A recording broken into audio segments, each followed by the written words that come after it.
All right. Is it recording, you think? I don't know. I'm saying it's not. Hold on. Okay, hold on. Double check. It's recording. It is recording. Yep. Okay. All right, here we go. Pretty bouquet of flowers. Dirty fingernails. Must be me. I must have been working on the boat. And a sunset. We see a lot of those. Here, we took this picture because we had there are 5 species of wild salmon, and they're all right here, strangely enough. That one on the far left's a king salmon, a dog salmon, and then a red salmon.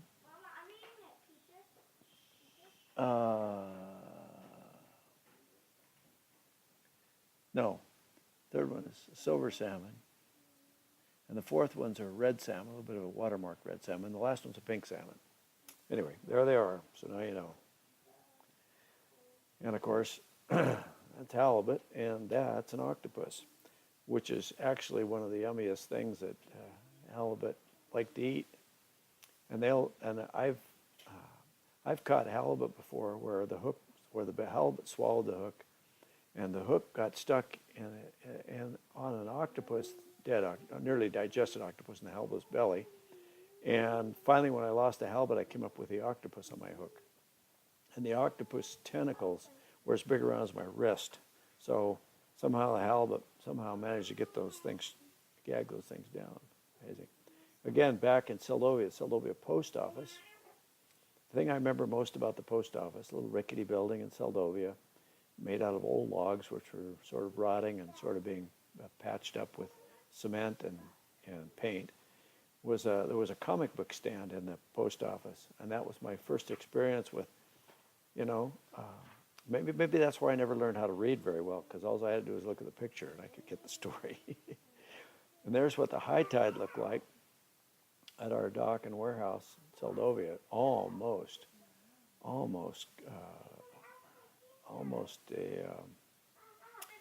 over the dock. Anyway, we had big tides, 28-foot tides or something like that. And then, of course, Seldovia was famous for getting a lot of snow. And there's my mom in a nice, warm, cozy parky in front of the house after shoveling our way into the house.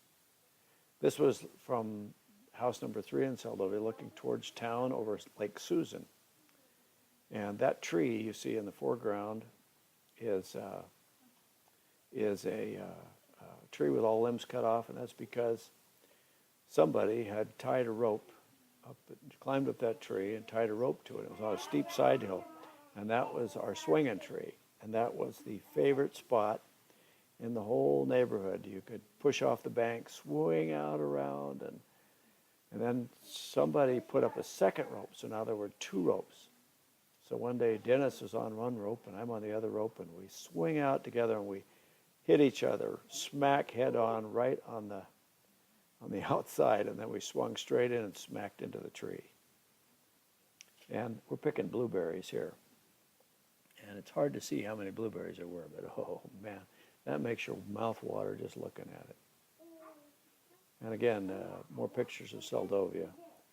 It's flipped around, so it's a little hard to recognize, but anyway, that's Seldovia. I don't think I'm real happy holding on to that sticky, gooey halibut, but it was a dandy, and I had to pose for that picture. And here's the Sea Scout, in spite of how that looks with the slide turned around.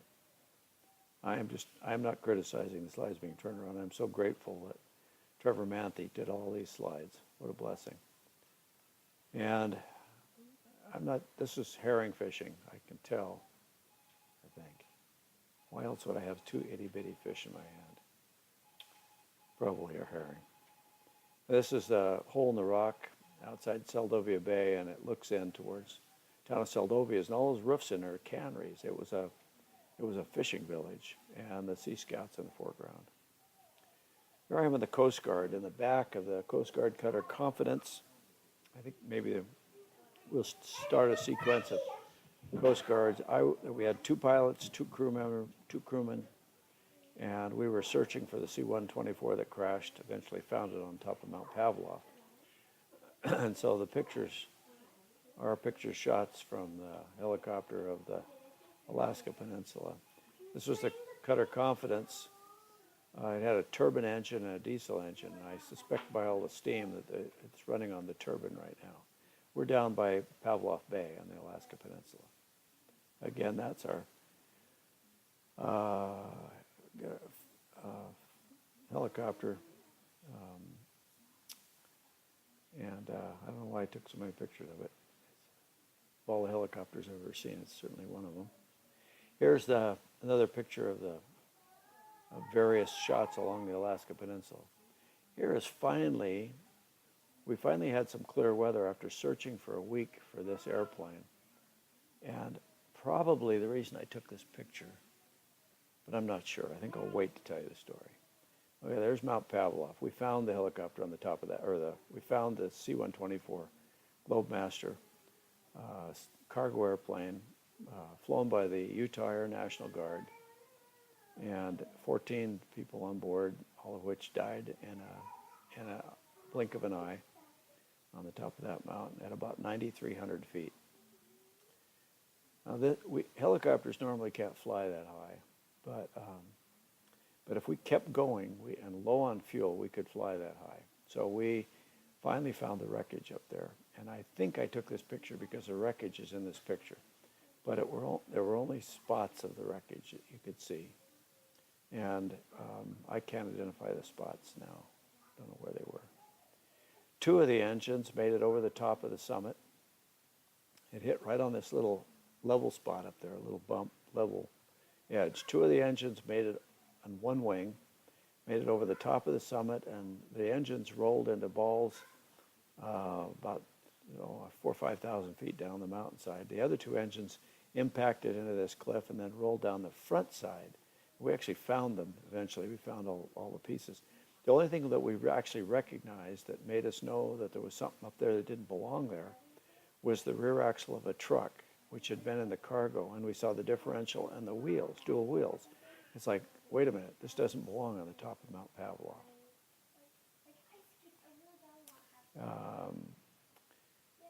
That top little hip up there is where it hit. Not the very peak, but just to the right of the peak was a little shoulder right there, and it hit on that shoulder. From a different angle, you could see it was a smoking volcano. And we got right up there. We were able to get to that level. Like I said, we couldn't hover, but as long as we kept going, we could spot things. There were about, I don't know, seemed like it was 36 Zerk fittings, grease fittings, on the top of this helicopter and on the rotor head. And every 10 hours, we had to grease them all. So there we are, up there, wind blowing cold, and we're greasing those fittings. That, I believe, is me down there standing by 1423, first picture. I see a Hurst right there. I believe this was our mission where we actually had somebody who was dead in the helicopter. They were hauled away in that Hurst. And here we are on approach. Again, there were 2 pilots, 2 crewmen. I was a crewman. I flew with Commander Beach, known as Sandy Beach. Anyway, we had a very enjoyable time flying together for an entire week. Yeah, that's what this was. This was landing back at the air station, having to unload somebody. Couldn't help yourself when you're flying along the beaches and you can't get any higher than the beach. We're looking for airplane parts along the beach, and what we found were glass balls. So there's one of them. That was our Volkswagen van, Kodiak, and a Volkswagen Beetle over there too. We were big in Volkswagens. There's my sweetheart, Ford Abercrombie and Kodiak. Here we are, newlyweds. We might have even been dating at this time. There's one of the military placements built during World War II to protect Kodiak from invasion by the Japanese. And there's the pretty redhead looking out over Kodiak. And there she is again. And there's the hairy guy. That's the hairy one. Yeah, still the hairy one. And here's my mom and dad's panabode. They lived in that while they built the house up above it, which was a log house, the big, beautiful log house that you saw in the pictures. And there she is. I know we're married because I remember this situation, and I think little Eric is in there, but he's too little to see. There's a boat that went on the rocks, one of our Coast Guard attempts to do some good, but it was too late on this boat. It was down for the count. And there she is, poising in front of the Mormon. Now, there's a deer in this picture. I just had to take the picture. A big buck, and he's right in the middle of that alder brush. And the noise is, we're hovering over him with a helicopter. And the noise is probably deafening. But he's hiding right there in the alder brush. See him, Liam? And this is the boat harbor in Kodiak. Yeah, boat harbor in Kodiak. And again, I got the pretty redhead in the picture. Well, this is flying high in the sky, but I don't know where. I don't know where that is. This is after they built the boat harbor in Seldovia, maybe, but I can't tell for sure. Too many years have passed. These are all my Coast Guard days, and oh, okay, there's the town of Seldovia, and there's the runway, that we lived right across. But the slide is reversed, so everything's backwards. It takes a minute to see it. There's our home number 3 in Seldovia on Rays Hill. And here is the home that's on the slough, over the boat, over the dock and warehouse. Hard to recognize. And here is my dad building a log house. This is the one, the number 3 log home in Seldovia.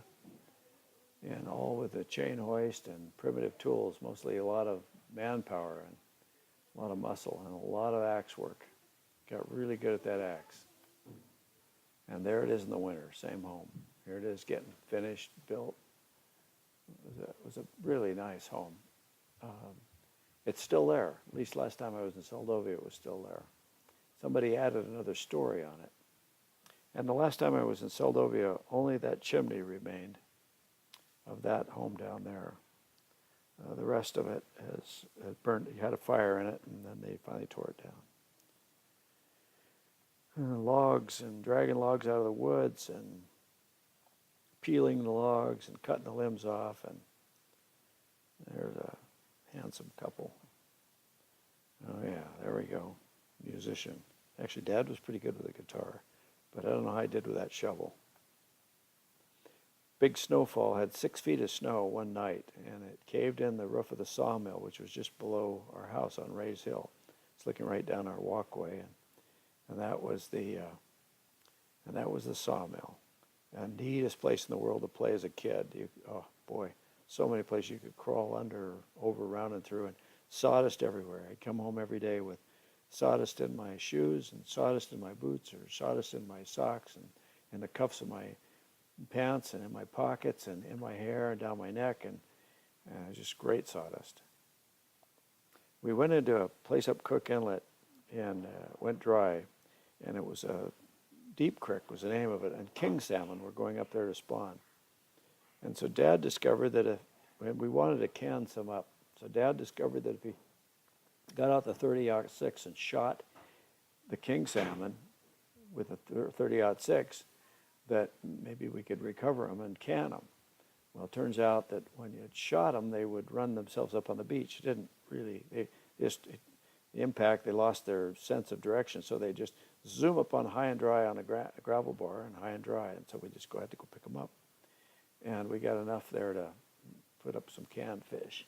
Now that's me, and you can tell the teeth are just barely. And that's one of my early boats, I can tell. That's before the Liahona. It's probably named the Sea Scout because I named all my boats after the Sea Scout, and my friend Dennis named all of his boats. We carved boats like crazy. Named his all boats the Hope because his dad's boat was the Hope. Ours was a Sea Scout. Now, this is drifting up Cook Inlet on a rare flat calm day, and that roller back there was powered so it would help pull the gill net in. But if you leaned over that roller and it was not in gear, but it was shifted into neutral, then you would roll over it and go head first in the water, which I did in Kenai River. Only once. And there's a halibut that probably weighs 300 pounds that we're pretty proud of. And there's a father and son team. Here's my dad and me, and I'd say we're driving the Sea Scout. My bunk was just behind me over against that window, and the front window was to our right, so we're driving the boat. Well, it looks like, the 4th of July parade in Seldovia, a big event, and I see we've got a little boat skiff called Sea Scout. And I do not know who the little girl in the skiff is, but I know the 4th of July was a lot of fun in Seldovia. You know, I think I'm back in Port Angeles there. I don't know where that one is. Oh boy, who is this? That's me on the right. That looks like a little girl on the left. Well, can't remember who it was. That doesn't say much for, anyway. Oh, this is Grandma Betty took this picture, my mom, and this is a Sunday school class that she had written to Salt Lake and got Sunday school primary manuals to put on a primary class, and that's me holding up a picture, and I'm sure that picture had something to do with something religious-y. But that's me with the holding the picture up at the top, and that's Pat Mars off to my left or to your right. Dennis Calhoun to the right of that. To the left of me is Sally Calhoun, little redhead, and then Dan Calhoun. Oh man, who is that? And I don't know who the little girls were. And that was Jimbo Calhoun, and then the baby, I don't know who the baby was. Maybe the baby was Jimbo, and that's Dan. Yeah, that's Dan Calhoun. Oh, anyway, and the red outfit must be Dan Calhoun. I think all of us are still alive, actually. Pat Mars, I see him in Seward. He's got an electronics shop, and I'll have to show him this picture one of these days. I'm sure he'd be fascinated by that. Here's the old Sea Scout. And, we had a load of fish, and this was at a place called Big Waterfall Bay on the north end of Afognak Island. Now, this doesn't look as bad as it was. We would go up Barbara Creek and sport fish. It was a great experience, a wonderful Jeep ride, huge outing. The road had washed out, and Dad decided to venture along not washed out, but a landslide, and he decided to see if he could work his way along the slide area to get back on the road on the other side. Yeah, it looks like nothing, but it was something. It was pretty hair-raising. Oh, here we are fishing halibut again on the old Sea Scout. I believe it was when it was painted gray before we made it a white boat. And I do not know what the occasion, this is Seldovia, that's me, I do not know what the occasion was that warranted a suit and tie. It must have been Easter. I think Easter was the one time we would go to church. There was a little Protestant church and a Russian Orthodox church. And anyway, I'm dressed up. And they're me. I'm dressed up more normally there. That's me again. I'm quite small. That's me again. Birthday cake. I can't read. Happy birthday, Ray. That would be not me, not little Ray. And I see 1, 2, 3. I don't know how many old we were. But it's fun to look at. And then the slough, up the head of the slough in front of our house was a lagoon, and the lagoon would freeze over, and we'd go up and chop a hole in the ice and fish through the ice and catch winter herring, which were delicious to eat, actually. And that's what I'm doing here. And here's me as skiff man in the early days. It was hard to get a skiff to go very fast because Dad didn't understand the hydrodynamics of a planing hull. So all our skiffs had a turned up stern, which made them great at slow speed, but made them horrible to try to go fast. But there we were. Uh-oh, I think that's the bathroom on the boat.